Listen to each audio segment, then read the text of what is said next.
Welcome back to the show, everybody. Our guest this evening is a practicing attorney in Wisconsin, but we won't hold that against him, as well as the Justin Raimondo Fellow at the Libertarian Institute. Congratulations on that, by the way. That's pretty recent, so I love that. I love Justin, so good for you. As well as the host of Liberty Weekly, which you can find at libertyweekly.net. Tons of content there, way more. Can you do my website for me? Is that... Can you just... Anyway, guys, Patrick MacFarlane. Patrick, welcome back to the show. Hey, thanks for having me on, Alan. Really appreciate it. No problem at all. So I know you've had a little bit of excitement recently because you guys at the Libertarian Institute, you, Will, Kyle, Scott, everybody have been churning out just a ridiculous amount of content always, but especially recently in especially foreign policy news. And you've had a few of your articles picked up by Zero Hedge, going out to hundreds of thousands, maybe even millions of people. Bravo, well done. But what was your reaction to all that?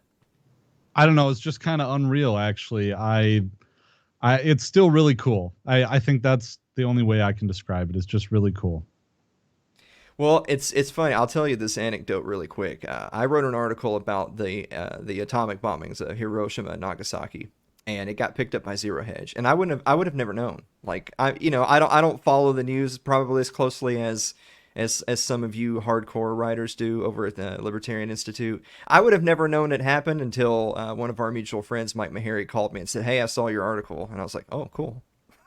So that's all I knew about it. But one of the articles in particular that I want to highlight, and by the way, I love the title, Adam Kinzinger executes Neocon vision for Ukraine. This was published back on May 5th of this year. I want you to kind of set the stage for us a little bit. Adam Kinzinger, typical neocon war hawk, talking a lot of smack about the war in Ukraine and Russia. Of course, no neocon ever saw a war they didn't like. But this isn't exactly the first rodeo for him, and particularly with Ukraine. Tell us a little bit about that.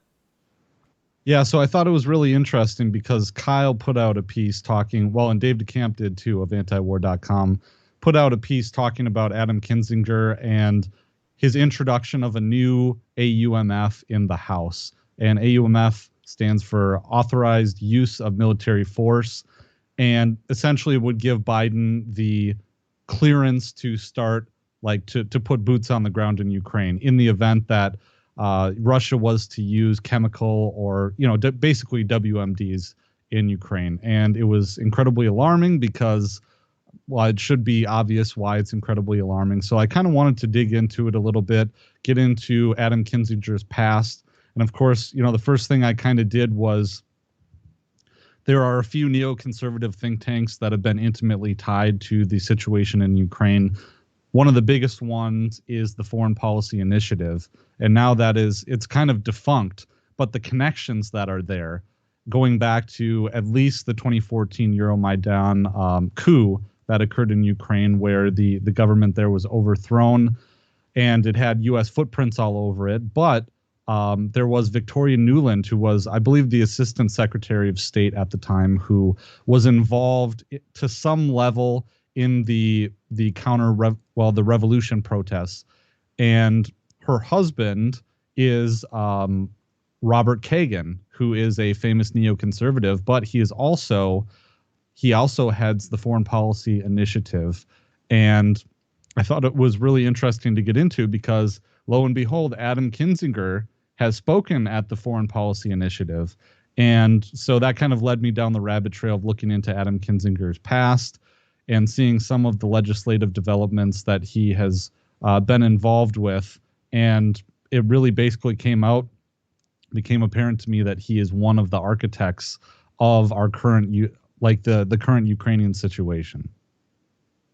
Well, something I know that we talked about on the show very recently is kind of the classic stupid versus evil debate of, are these people making these kind of boneheaded decisions? Are they just, well-intentioned but misinformed folk? Or are they evil? They have an agenda that is not for the best interest of mankind.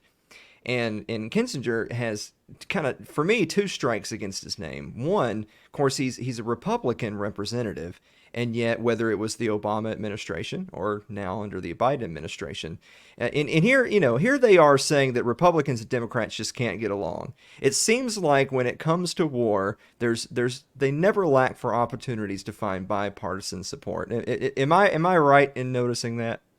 Yeah, I think you're exactly right. And this stupid versus evil thing actually came up when the great Scott Horton debated the other head of the Foreign Policy Initiative, which is Bill Kristol. And Scott Horton debated him. And I think at the end, when Bill Kristol kind of put up the white flag, he didn't even really have like a closing statement or a closing argument. I think he didn't even get out of his chair. But I think one of the things that he said in his defense was, hey, well, I think my opponent is really kind of portraying this as if we're making these decisions with bad intentions. And I think the funny, obvious nature of it was like, well, if you're thinking that Scott is accusing you of having bad intentions, maybe that's just a product of how bad your actions are and how unjustifiable they are. And I don't know if that's really a problem that Scott had. Well, there's a couple other things in particular about Kinzinger that I want to talk to you about. One being that he was one of those voices. It seems like ancient history at this point, the way the news cycle moves.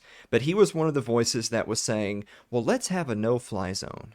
We won't actually involve ourselves in the war because they're trying to sell this idea that if you don't have troops on the ground, then therefore you're not really at war." We'll just have a no-fly zone. And that's kind of what I was thinking with the stupid versus evil thing is I tend to think that people like him don't get to the positions that they are and on the committees that he's on by being stupid. I think that he knows full well what it means to enforce a no-fly zone. Would you agree with that? I would have to think so. I mean, but again, it's laughable because if you go to his actual page, his official page where the press releases are, one of the things that his staff, and I'm sure it was his staff that wrote it, one of the things they said is, oh, well, he's a very brave pilot who piloted some kind of intelligence plane during Iraq and Afghanistan. So he knows what is needed just by the very fact of him having piloted a plane during these two conflicts. He knows when a no-fly zone is appropriate. And I'm not really sure if there ever was a no-fly zone that he ever participated in.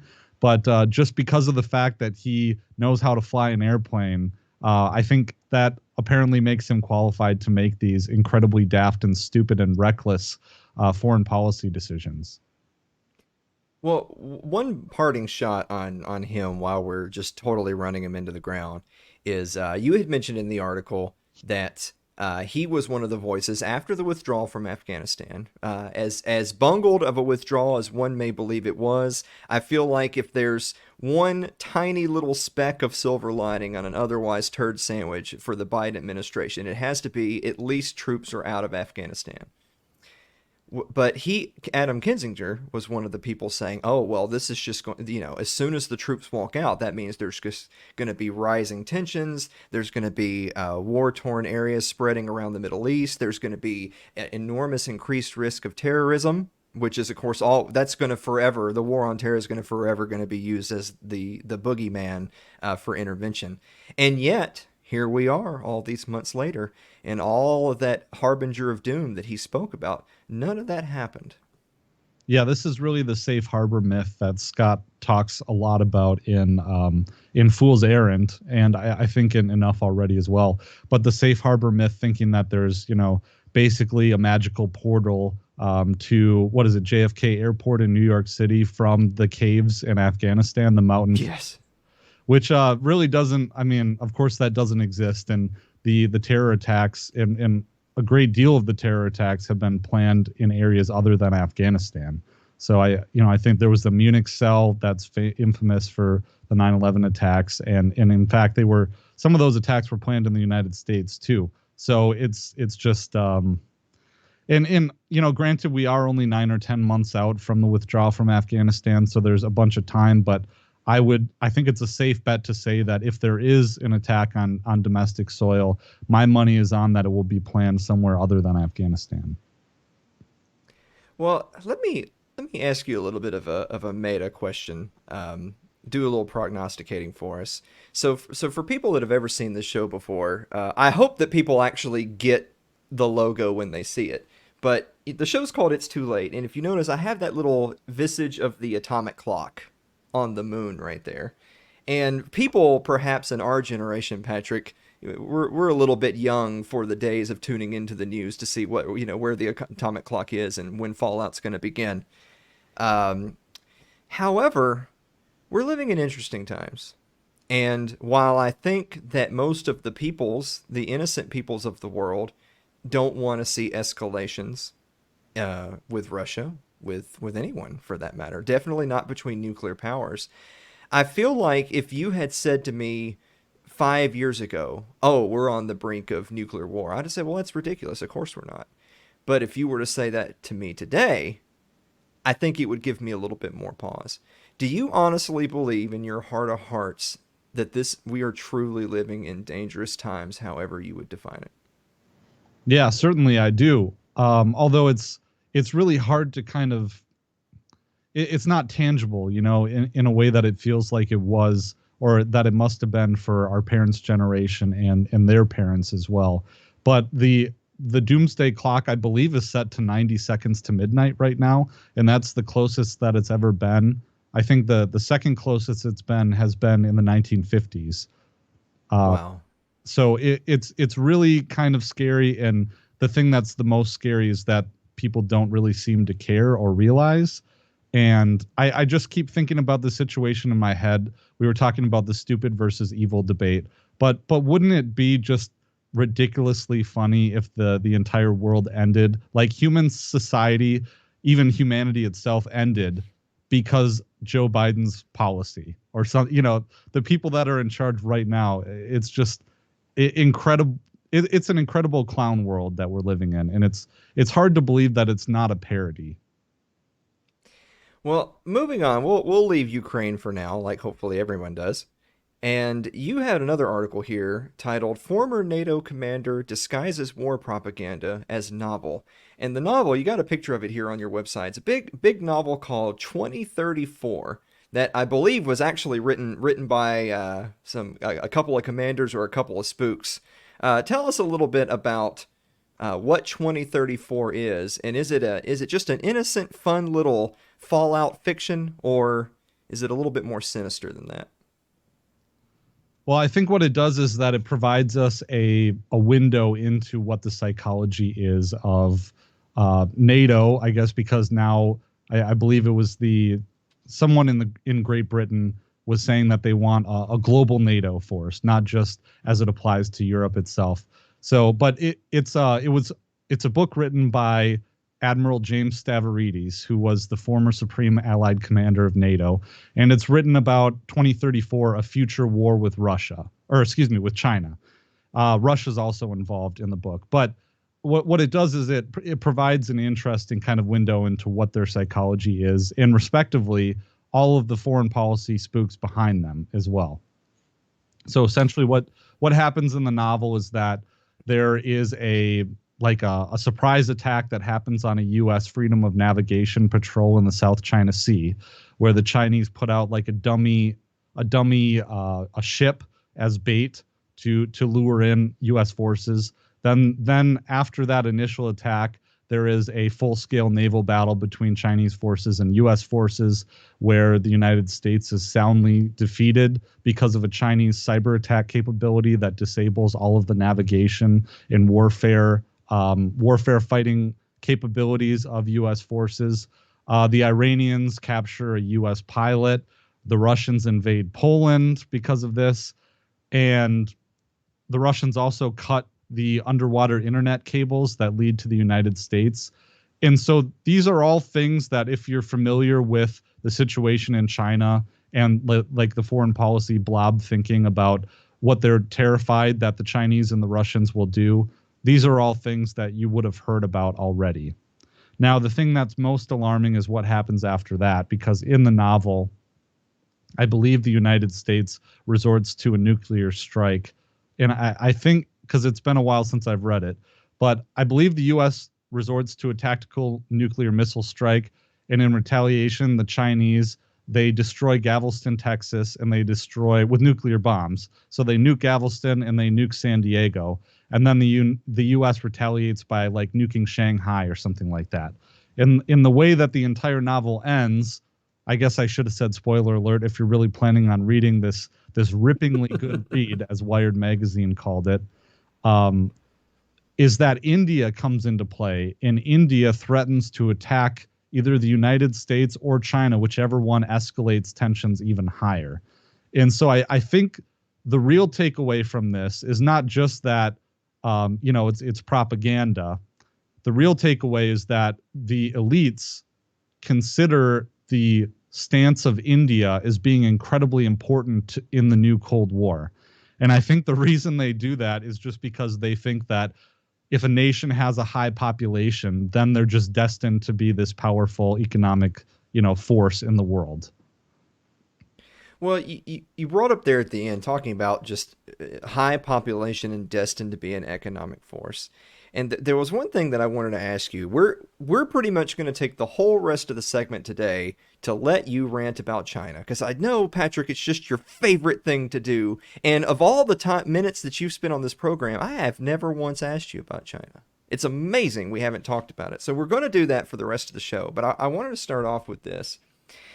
One circle that I can't seem to square that you hear a lot kind of just in the mainstream narrative is China's economy is fake and it's going to collapse.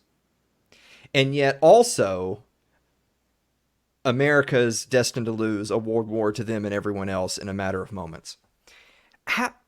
Those two positions don't seem to jive to me. How does that make any sense?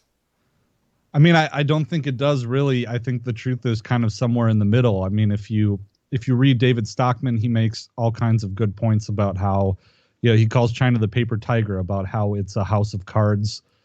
But in reality, I think that it's just incredibly interesting because you see people like David Rockefeller talking about China, talking about how China is like the grand experiment in some kind of technocratic, futuristic world order. And so you have a lot of Wall Street connections.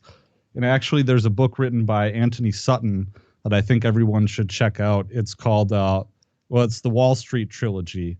And he talks about how the West actually funded the Bolsheviks and how there's Western funding behind China.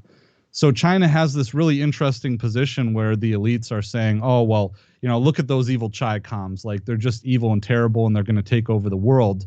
But wouldn't it be nice if we could do some of those things over here to our own population? And I think that we saw that a lot during COVID. But one of the things that I've really kind of focused on in my work is talking about these two parallel narratives that have really been created by the progressives and by the paleo Republicans, kind of the populist Republican movement. And so on the one hand, you have China, or on the one hand, on the left, you have Russia being the great enemy. And in fact, Hillary Clinton and the Biden campaign really planted Putin. Trump is being Russia's puppet, Putin's puppet, in that Russia has literally attempted regime change in the United States by meddling with our elections, that they're under every rock. They're coming to eat our lunch, basically, the Russians, and that they're the greatest evil. We had Russiagate and all those different things. On the same hand, during the same time period, we have the populist right, starting with Donald Trump. And I mean, this has always kind of been a narrative that, China steals our jobs, that China's evil, what have you. But you have Trump really becoming famous, talking about how China's ripping us off. And in many ways, it's kind of the other way around. We get cheap goods and we give them IOUs that we're never going to pay for. But at the same time, you have the populist right. Now it's kind of been changed with DeSantis and Marjorie Taylor Greene, Matt Gaetz, and Josh Hawley, and some of those other figures, but talking about how China's the greatest evil and how, we should get out of the Middle East so we can focus on encircling China. And I'm saying, basically, my theory is that these are two parallel narratives that will combine at some point in time. You get half the country hating Russia, the other half of the country hates China. all it takes is, an event to kick off some kind of broader conflict with those nations. And you can see that the 2020 National Defense Strategy named China as being the number one threat. I wrote about that in another piece called Uncle Sam's Grand Delusion, talking about the 2022 National Defense Strategy and how on the one hand they want to give billions and billions and billions and billions of dollars to Ukraine to fight Russia in a 1980s Afghanistan insurgency for the next decade, but at the same time they want to do that, they think they can, put a plug in that with billions of dollars, and then at the same time encircle China and put maximum pressure on China at the same time and kind of fight that Cold War.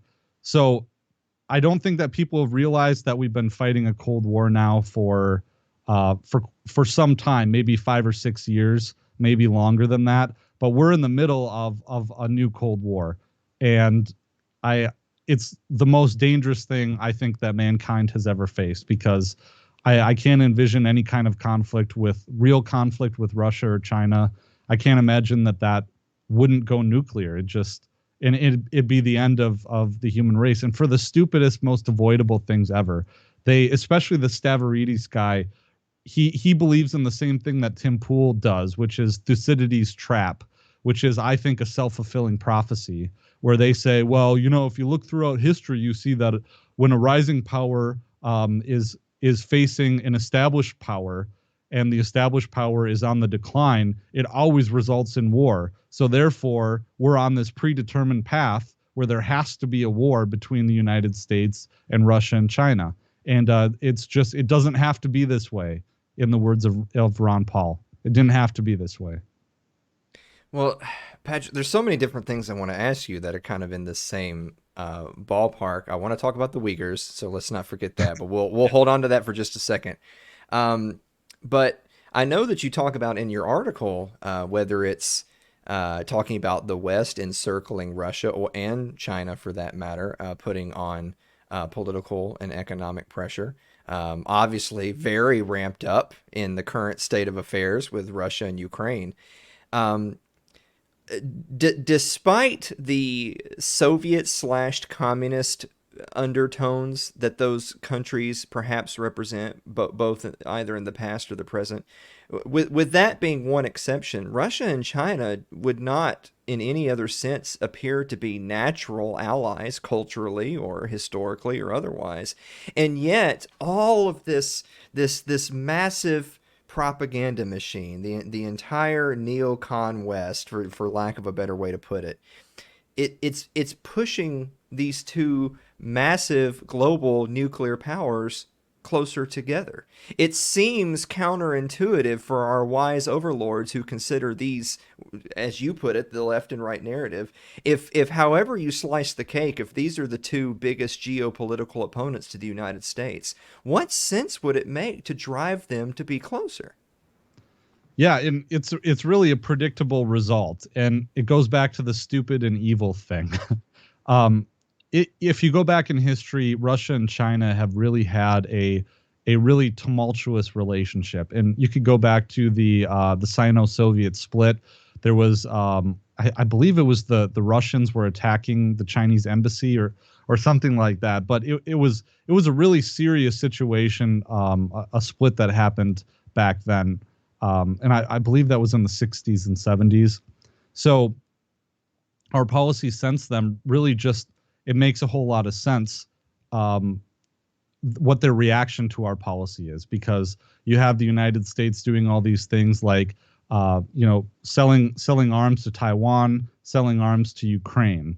In some ways, it seems like they're just mirrors of each other, the Ukrainian situation and the Taiwanese situation. Except that we don't meddle in Taiwanese leadership because they really are on our side, because they like getting all the weapons and they like getting visits from our dignitaries and the weapons manufacturers and things like that.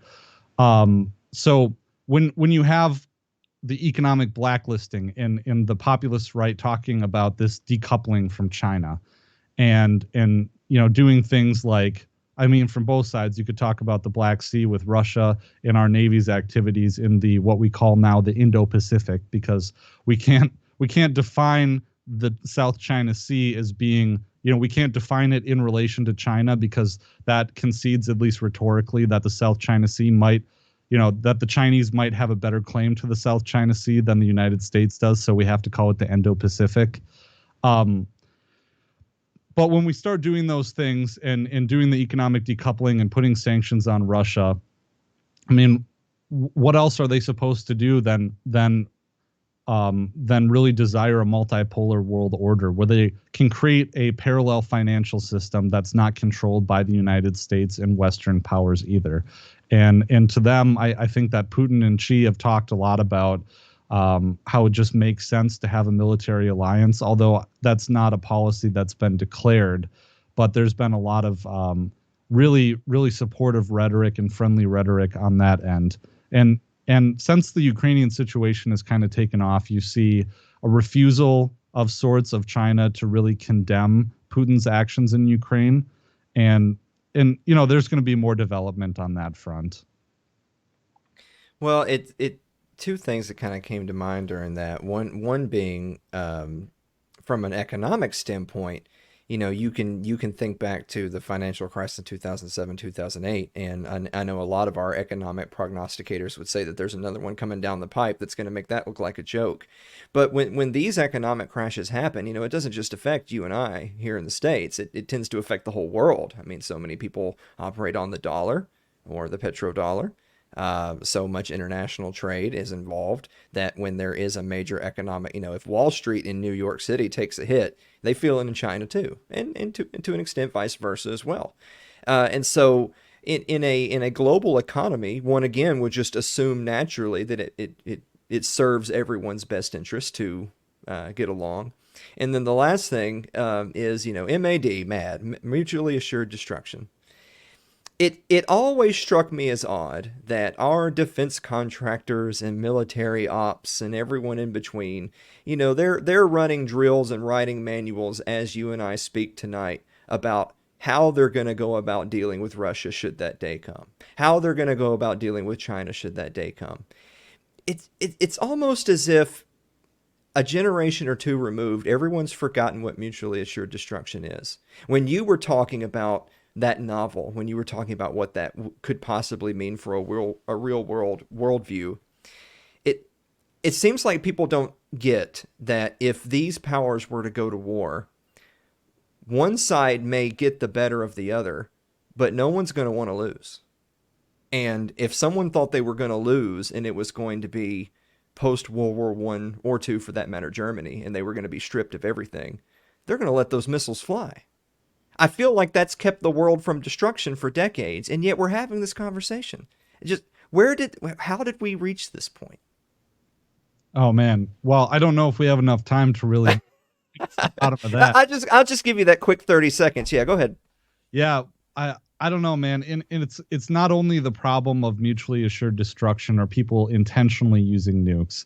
I think that one of the an equal or greater danger is some kind of an accident or misreading or false alarm where there is a retaliation. And in fact, isn't there that story about there's the Soviet officer who Yes. they got a false report of a missile launch from the United States, and it was his order. His orders were that he was to launch the nukes in response, but he had a feeling, he knew that it would be the end of the world, and so he had a feeling that maybe he should confirm or just wait and ignore those orders, and he didn't launch it, and he's a hero. So I this I'll take it in this direction. We have Adam Kinzinger going back to that whole thing. Him hanging out in these neoconservative swamp think tanks, basically. And one of those places that he's spoken, and I mean, he's spoken all over the place, the American Enterprise Institute, Foreign Policy Initiative, and one of them is the Hudson Institute. And the Hudson Institute is famous for having a founding member. Let's see what his name is. He's a Rand nuclear war theorist, Herman Kahn, and he's notorious for his efforts to develop a winnable nuclear war. So, we have these. If I guess if your question is how did we get to this point, well, at least we have people rubbing elbows with these think tanks, and these think tanks produce these policy opinions about things like this, about winnable nuclear strategies. So we have really what accounts to nerds writing these papers that are influencing the politicians. So you have the arms manufacturers buying these nerds to write papers that justify selling more weapons, and then buying politicians also who will go out and promote these policies. Patrick, I'm afraid as we're approaching the time here that we may not have enough time for you to fully explain the controversy of the alleged Uyghur genocide. Yet again, it might take another appearance, but I will at least say this and then let you have the final word. In that I don't want to sound like a war hawk here, but I think it's fair to say the CCP are not good people. You're gonna The Chinese Communist Party are not exactly good souls that are just stupid versus evil. They're not just misguided but well-intentioned folk. With that said, I think it's fair to have an opinion that there is an entity in this world that does not represent our values that we would be disgusted by. But that also means we don't have to come up with stories, though, do we? We no. don't have to make up reasons why they're evil. Their evil can stand on its own. And I feel like, because I have read and seen a lot of your stuff on this topic, that I feel like other than the fact that you just don't like falsehoods, is maybe you agree with it, or maybe you don't and you'll tell me I'm an idiot, is that you don't feel that we need to be coming up with boogeymen when boogeymen exist in the world. No, I mean, it's like in 2002 and 2003, in the lead up to the invasion of Iraq, is it really our place to be writing stories about, how evil of a dictator Saddam Hussein was? I mean, when the empire has put China in the crossroads and put Russia in the crossroads, is it really our place and time as people in the United States to be talking about when our empire, the empire that we live in, has put these nations in the crosshairs? Is it our time to be writing these puff pieces for the military-industrial complex, talking about how evil of a dictator Xi is, or how blood-soaked Putin is, or anything like that? I don't think so. Now, it doesn't mean that we endorse what they're doing or say that it's A-OK, or that it has the libertarian stamp of approval or anything like that. But we just have to realize what time that we're in, the weight of history, and exactly what is our role as Americans in this whole controversy. And I think that our role should be to mind our own damn business. I bet, Patrick, I think if we did write that, we'd probably have more viewers. Maybe. Maybe we should write a novel about how India is going to save the world from China and America. What do you think? I think it'll sell tons of copies. Patrick, on that note, where can people go to support you? And I know you're going to mention the Libertarian Institutes of them too. Yeah, so I'm the Justin Raimondo Fellow at the Libertarian Institute, which is admittedly gigantic shoes to fill, but I'm doing my best here. And you can find all of our work over at the Libertarian Institute, libertarianinstitute.org. My website is libertyweekly.net, and I've been doing all my stuff kind of through Substack. So if you sign up, libertyweekly.net/Substack, you can get, as a supporting listener or reader, you can get early access to my content and some bonus episodes. But there is a free newsletter also that goes out as a part of that. So if you want to support my work, head on over there. Patrick, we're going to get you out of here on this one. A bowl of cereal, which is a bowl with the cereal in it with milk poured in, is cereal soup? Well, the soup have to be cold, because I think that's maybe where it turns on. I'd say yes, because there is chilled soup. So yes, cereal is a type of soup. That is correct, Patrick. You've won the bonus round. Thank you so much, buddy. I really appreciate you being on the show. Yeah, always glad to be on with you, Alan.